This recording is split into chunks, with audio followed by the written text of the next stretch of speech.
새로울 신, 매울 신, 무엇보다 믿을 신, 뉴스 신세계 헬마우스 임경민 작가 오셨습니다. 어서 오세요. 안녕하세요. 금요일에는 이분과 함께합니다. 김준호 변호사 어서 오세요. 네, 안녕하세요. 김준호입니다. 예, 그 5시 반부터 프리뷰 쇼를 했어요. 네. 임경민 작가, 그다음에 오윤혜 씨, 김묘성. 통치율에 조금이라도 이제 기여를 하기 위해서 열심히 하고 있습니다. 아, 그래서 그런지 한 17,000분 정도가 유튜브로 직접 보셨고 지금 벌써 22,000으로 시작을 하고 있습니다. 22,000이요? 예. 아, 떨리네요, 갑자기. 아니 보통 저희들이 중간에 한 2만을 넘고 3만 가까이 이렇게 가거든요. 네. 근데 시작할 때 22,000으로 시작하는 거는 오랜만입니다. 뒤에 이문정 검사님 양희은 선생님 누가 나오셔서? 다 나오십니다. 다 나오시기 김준우가 때문에. 나와서. 네. 저만 안 나왔어도 3만인데 네. 아쉽네요. 네. 네. 김준우 효과, 김준우 이펙트를 보여주시기 바랍니다. 네. 많은 분들이 또 라디오로 듣고 계시리라 믿고요. 믿습니다. 자, 원희룡 장관이 네. 자꾸 이 정부의 장관들이 뭘 자꾸 거는데 장관직을 걸고 이야기를 하셨어요. 근데 이거 국정감사 때 한준호 의원 질의 보니까 인지를 할 수밖에 없지 않나? 그 강상면 그 종점 일대에 김건희 여사의 일가에 땅이 있다, 부동산이 있다라는 거를 몰랐다면 이상한 상황이던데요. 설명을 좀 해드리겠습니다. 예. 어제 이제 원희룡 장관이 백지화 선언을 하면서 서울 양평고속도로 백지화 선언을 하면서 이전에 이 사건이 불거지기 전에 조금이라도 그 땅이 거기 있었다는 걸 인지했다면 장관직을 걸 뿐만 아니라 정치 생명까지 걸겠다. 이렇게 했었는데 방금 말씀하셨던 민주당의 이제 한준호 의원이 지난해 10월에 국토부 국정감사 때 원장관을 상대로 해가지고 김건희 여사 일가의 땅 문제를 질의를 했었습니다. 네. 오늘 이제 유튜브로 보시는 분들을 위해서 저희가 이제 사진도 별도로 좀 준비를 해봤는데 저게 이제 실제 그 회의록이고요.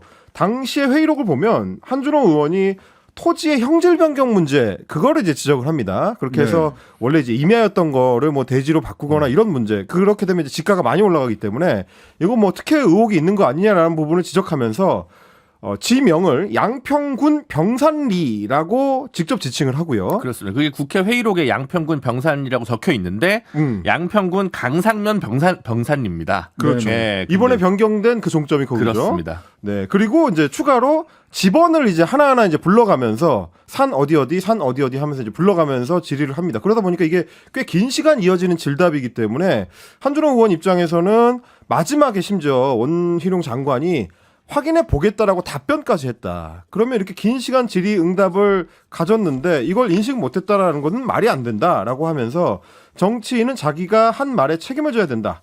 언론에서 원장관에게 정치 생명과 장관직을 스스로 내려놓을 것인지 물어주시기를 바란다라고 비판을 했습니다. 아, 그 언론이 저희예요?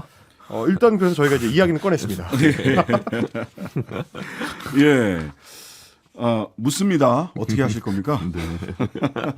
그리고 관련해서 그 계속해서 이제 뭐 추가로 드러나는 사실들이 지금 언론의 취재가 이어지고 있습니다. 그렇습니다. 뭐 국토부에서는 장관도 그런 이야기를 했습니다만은 이 단일한 안이 아니었고 여러 이제 대안으로 검토한 것 중에 하나였고 확정된 게 아니었다라고 거듭 이야기를 했습니다만 그렇지 않을 수도 있다라는 정황들이 속속 지금 드러나고 있습니다. 지난해 7월에 국토부에서 노선 관련해 가지고 의견을 각 지자체에 물었었는데 양평군에. 그렇습니다. 네. 뭐 양평군에도 묻고 이제 하남시에도 묻고 네, 그렇게 했었는데 양평군에서 보낸 답변에 보니까 원래 있었던 그 강서면으로 향하는 종점 원안에 대해서는 양서면. 네.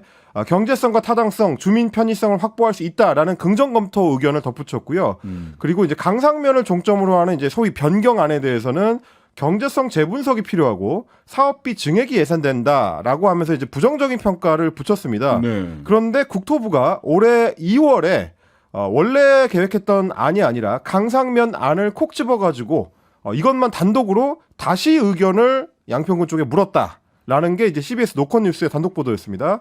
이거에 대해서 이제 국토부 관계자가 답변하기로 올해 2월에 양평군에 강상면이 종점인 변경안 한 개에 대해서만 의견 요청 공문을 보낸 거 맞다. 이렇게 인정을 했고 양평군 입장에서 봤을 때는 국토부가 여러 차례 지금 질의를 하면서 특히 강상면 안만 콕 집은 걸 보면 이게 최적이라고 이미 판단한 상태로 이 질의를 한 거 아니냐 이렇게 해석할 수밖에 없었다. 라는 관계자의 증언도 덧붙였습니다. 그러니까 양평군의 답변은 이제 나들목이 양평군에만 있으면 반대하진 않겠다. 네. 라고 이제 올렸다는 거고요. 올 2월에. 근데 지금 이제 노컷뉴스에서 CBS에서 이거 보도를 했는데 이걸 확인을 해주면서도 공문 자체는 공개해주지를 국토부에서 안 하고 있다고 합니다. 네. 네. 자, 그런데 네. 이거 경제성 평가 측면에서도 네. 그쪽으로 2km 정도가 늘어나면 그냥 길이가 연장될 때 한 1km에 한 600억 정도 드니까 한 1200억에서 1300억 정도가 늘어날 것이라고 단순 계산을 했는데 그건 오늘 단순 보니까 계산이었습니다. 네.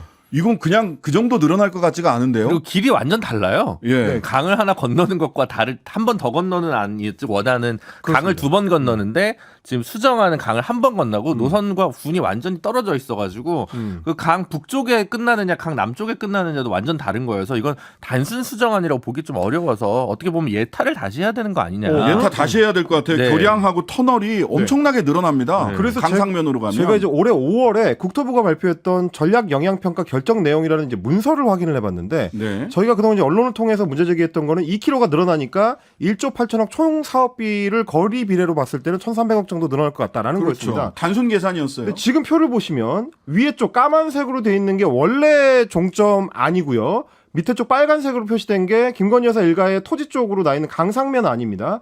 근데 그 도로 위 아래로 표시되어 있는 빨간색 동그라미 혹은 네모칸이 뭐냐면 교량 혹은 터널을 터널. 뚫어야 되는 구간을 표시해 놓은 겁니다. 험해요 길이. 왜냐면 저기가 이제 그 산이 중간에 끼어 있어가지고 네.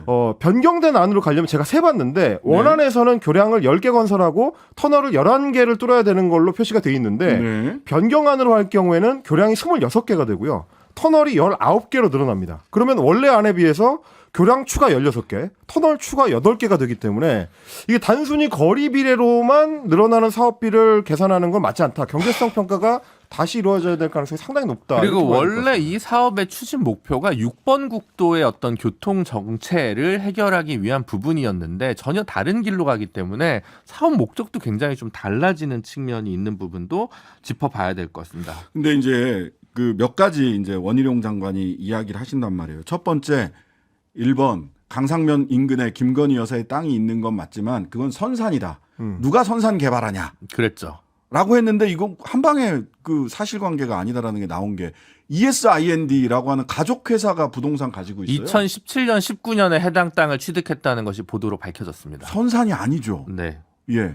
두 번째 이야기는 뭐 아까도 말씀했습니다마는 몰랐다. 이게 가장 몰랐었어 크죠. 이랬는데 이제 거짓말이었다는 게 밝혀졌다는 거죠. 예. 이것도. 근데 세 번째는 전 이건 좀 궁금한데 민주당 양평 군수와 지역위원장이 당정 협의 열어서 중앙정부를 움직이겠다고 선언한 내용이다. 2021년 5월 달에. 근데 저는 이 질문을 드리고 싶어요. 엊그제 흑기사를 자임한 김선교 전 의원 양평 군수 3선 하셨던 국회의원도 그분이 하시고. 내가 강상면으로 그 종점 옮기자고 얘기를 했습니다라고 네. 해서 본인이 흑기사를 자처하면서 손을 들었단 말이에요. 네, 그렇습니다. 누구 말이 맞는 겁니까? 근데 왜 하루 만에 이 노선을 추진했다는 사람이 이렇게 바뀌어요? 근데 흥미로운 것은 그러니까 2021년 4월인가요? 그때 예타가 끝나고 민주당이나 국민의힘을 막론하고 그 지역 정치 중에 일부가 이 수정에 대해서 의견을 제시한 적이 있었던 건 맞는 것 같습니다. 네. 근데 이제 그렇지만 현재 양평군에서는 이걸 적극적으로 수정해달라고 한 적은 없는 것 같습니다. 그렇죠. 그런데 오히려 국토부에서 먼저 이거 좀 수정 어때요? 라고 작년에 물었다가 아니 뭐 괜찮은데요? 라고 얘기했더니 올해 2월에 진짜 어때요? 라고 하니까 아니 뭐 그렇게까지 얘기하시면 이런 지금 느낌이고요. 네네. 그다음 이 출발이 하남시 쪽에 이제 시작을 하게 되는 건데 네. 하남 쪽에서는 오히려 좀 위치를 변경해 달라고 만명 서명운동까지 붙였는데 예. 그건 국토부에서 묵살했다는 겁니다. 그 오륜사거리가 교통 정체가 체증이 지금도 심한데 입구가 고속도로 입구가 오륜사거리 쪽으로 떨어지면 이거 교통난이 너무 심각해진다라는 거였어요. 그래서 하남시의 집단적인 어떤 주민들의 의견은 무시하면서 양평군에 대해서는 선제적으로 국토교통부가 다가선 이 적극 행정의 맥락이 무엇이냐. 적극 행정. 네, 굉장히 궁금하다는 것이죠. 네. 그리고 이제 뭐 그 IT 관련해서 그 부분에 대해서는 이제 민주당에서도 좀 해명을 내놨는데 지금 이제 원희룡 장관이나 여당 쪽의 주장은 이겁니다. 그 당시에 정동균 양평 군수 이제 민주당 소속이었는데 정동균 양평 군수도 2021년에 예타를 통과한 이후에 강하 IC, 그러니까 인터체인지 나들목을 설치해 달라는 거를 요청을 했다. 그렇게 네. 되면 지금의 변경 안 하고 유사한 거를 이미 그때 주장했던 건데 네. 왜 이제 와서 반대로 이야기하느냐라는 게 이제 그동안 원희룡 장관이 주장해왔던 내용입니다. 근데 이제 여기에 대해서 민주당의 여주시 양평군 지역위원장을 맡고 있는 최재관 위원장 같은 경우는 네.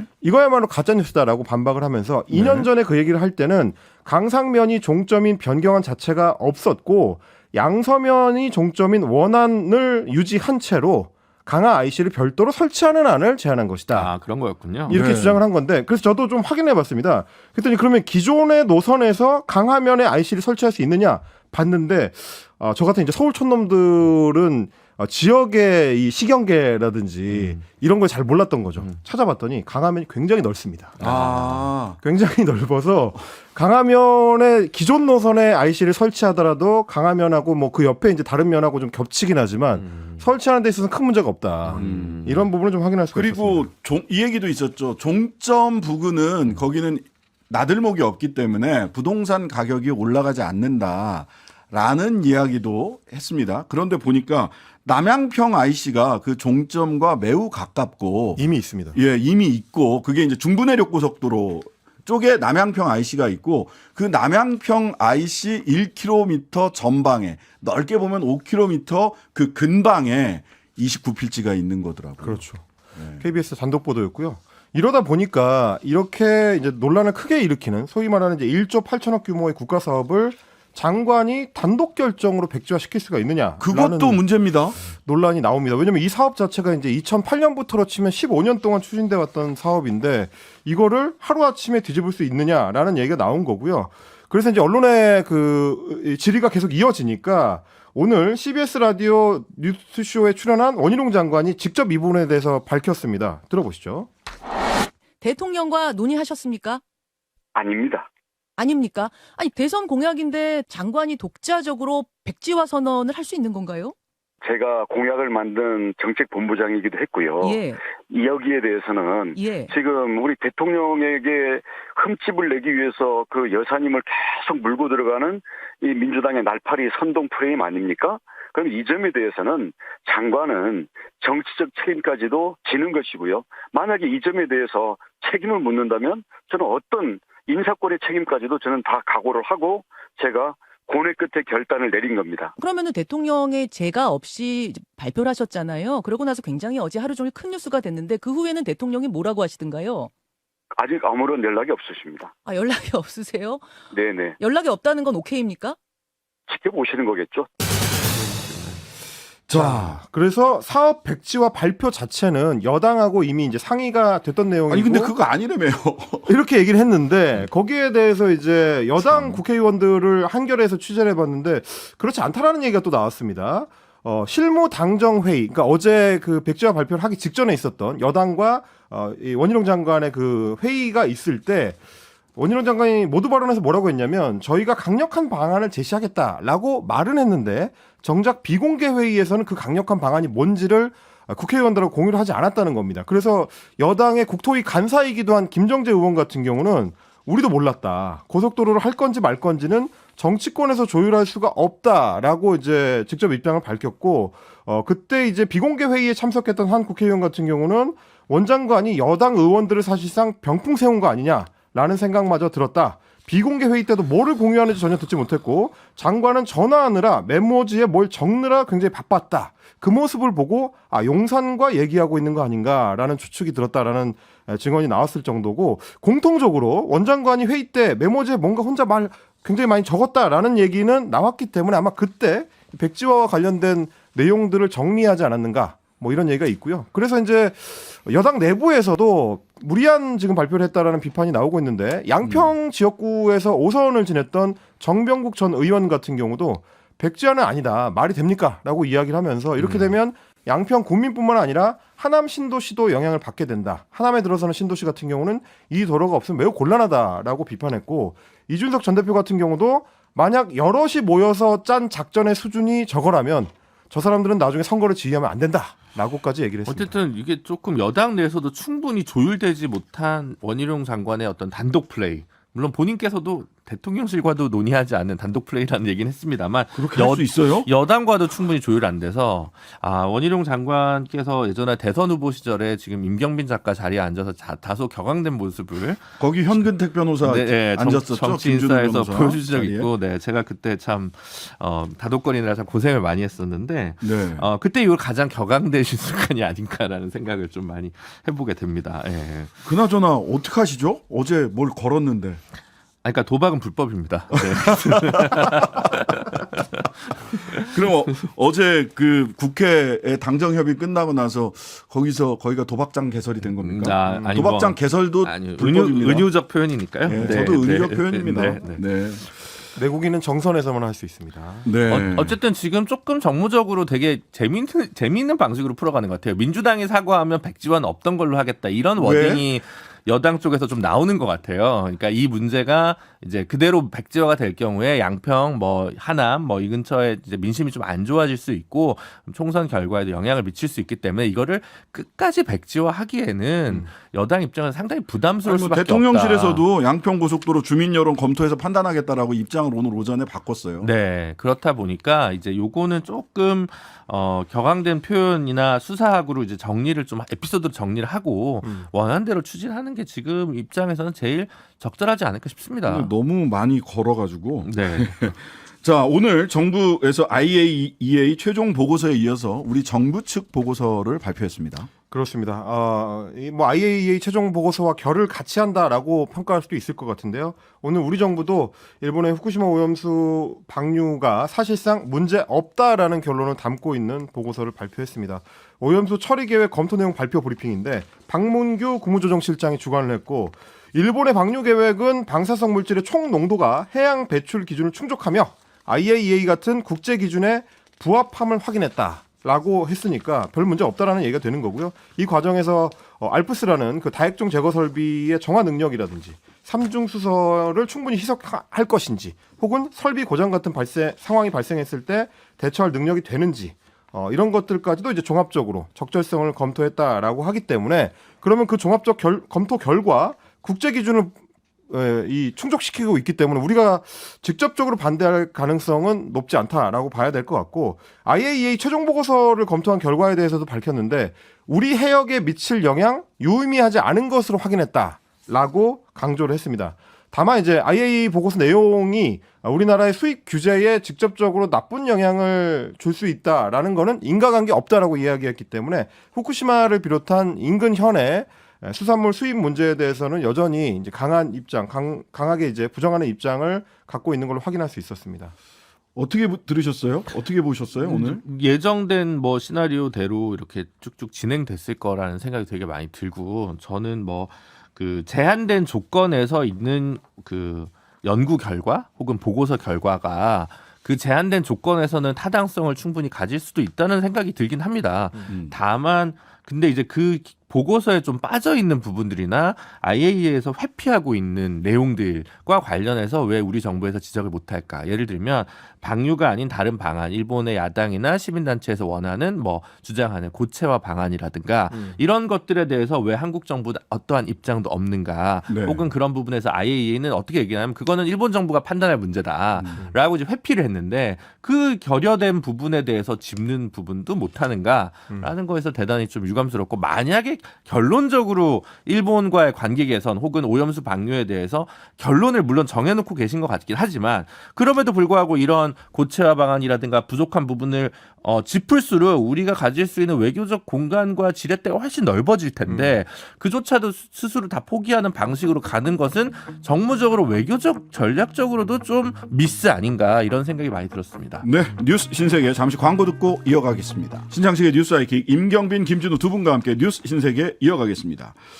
자, 그 소위 서울 양평 고속도로 강상면으로 종점이 이동한 안이 추진되다가 중간에 백지화된 건, 그다음에 오염수 방류 건, 이게 결코 정부 여당에 유리한 이슈로 보이진 않습니다. 그런데 정작 윤 대통령 지지율은 횡보 내지는 소폭 상승, 이런 여론조사 결과들이 지금 나오고 있어요. 그렇습니다. 흐름이 이제 그렇게 굳어지는 분위기인데, 오늘 이제 한국갤럽의 정기 여론조사 결과가 나왔습니다. 지난 4일부터 6일까지 전국 만 18세 이상 1000명을 대상으로 조사한 결과인데, 윤 대통령 직무수행 긍정평가가 38% 그리고 부정평가가 54%로 나왔습니다.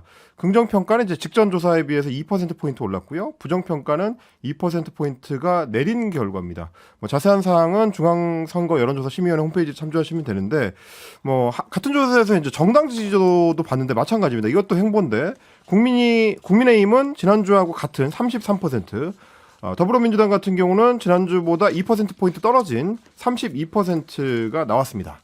다만 내년 총선 결과를 어떻게 기대하느냐라고 하는 질문이 있었는데 뭐 현 정부를 지원하기 위해서 여당 후보가 많이 당선돼야 된다라는 응답은 38%에 그쳤고 현 정부를 견제하기 위해서 야당 후보가 더 많이 당선돼야 된다라는 응답에는 50%가 응답을 했습니다. 특히 이제 연령별로 봤을 때 70% 이상에서만 여당 승리가 높았고 50대 이하에서는 야당 승리가 우세한 결과, 그리고 무당층에서도 52%가 야당 승리, 중도층에서도 여당 승리 32%에 비해서 야당 승리가 55%로 많이 높게 나온 결과였습니다. 네.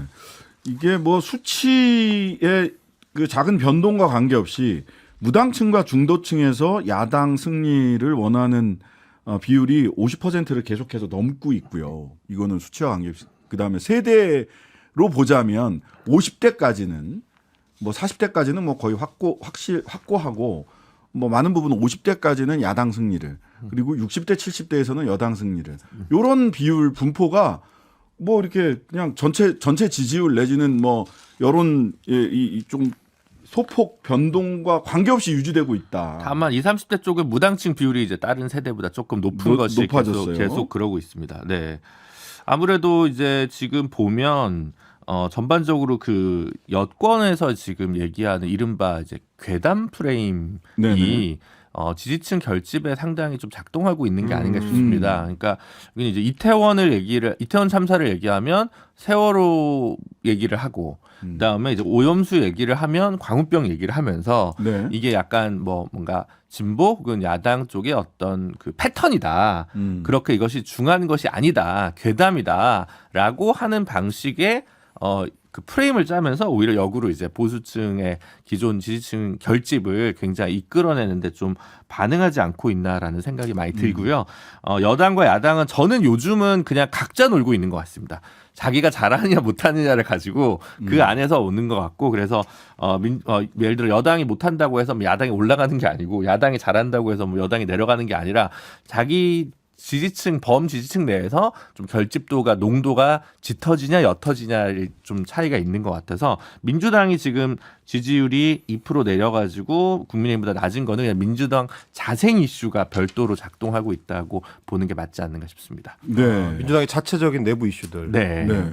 민주당 내부 분위기는 이런 여론조사 결과에 아직은 뭐 심각하게 분석을 하거나 이렇게 하기보다는 정말 자생 이슈를 하나하나 정리하기 바빠 보이긴 합니다. 그렇습니다. 뭐 지난주에 이제 이낙연 전 대표가 입국한 이후로도 당 내부에서도 이 문제를 어떻게 이제 해결할 것인가, 당 통합을 어떻게 이제 이뤄낼 것인가에 대한 고민이 있고요. 그리고 당내에 이제 소위 이제 비명계 중심으로 해서는 혁신위를 띄워놓긴 했는데 혁신위가 너무 약하거나 혹은 결국 이제 친명계에서 원하는 이슈들만 주로 거론을 하고 큰 힘을 못 발휘하고 있지 않느냐, 뭐 이런 얘기가 있다 보니까 내부적으로도 내년 총선을 앞두고 이제 어떤 방향성을 가져가야 될지에 대해서는 이제 갈피를 잘 못 잡고 있는 그런 형국입니다. 거기에 추미애 전 대표의 다양한 발언들이 다양한 해석을 나오면서 거기는 이제 전 대표 세 분이 네. 이낙연, 추미애, 송영기 세 네. 분이 네. 굉장히 색깔 있는 발언들을 하고 계시고 네. 색깔 있는 행보를 하고 계신다. 이게 어떻게 민주당 전체의 지지율 상승으로 또는 민주당 전체의 좀 응집력으로 갈 수 있을지는 좀 지켜봐야 될 문제다. 이렇게 보입니다. 뉴스 신세계, 지금까지 헬마우스 임경민 작가, 김진우 변호사였습니다. 감사합니다. 고맙습니다. 하루 종일 기다려지는 진짜 시사. 평일 저녁 6시 5분 신장식의 뉴스 하이킥.